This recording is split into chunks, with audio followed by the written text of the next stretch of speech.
Walmart promo code, how to use online. So if you want to use your Walmart promo code online, it's actually quite very simple to do so. Now you can use it from the mobile app or you can also use it from your browser. Just go to walmart.com. Now you have to use your promo code during the checkout process. So make sure to add the products that you want to buy to your cart and then just click on the cart icon from the top right hand side. So when you click on cart icon, go to the continue to checkout process and it will take you to the page where you can review your payment and addresses and shipping details, right?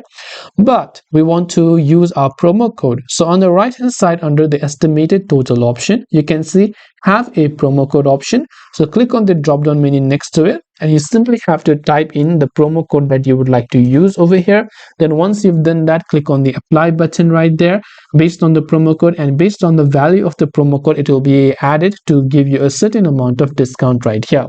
This way you will be able to use your Walmart promo code online. I hope the video helped you out. If you have got any further questions, feel free to leave them down below. Thanks for watching till the very end of this tutorial and see you soon in the next video.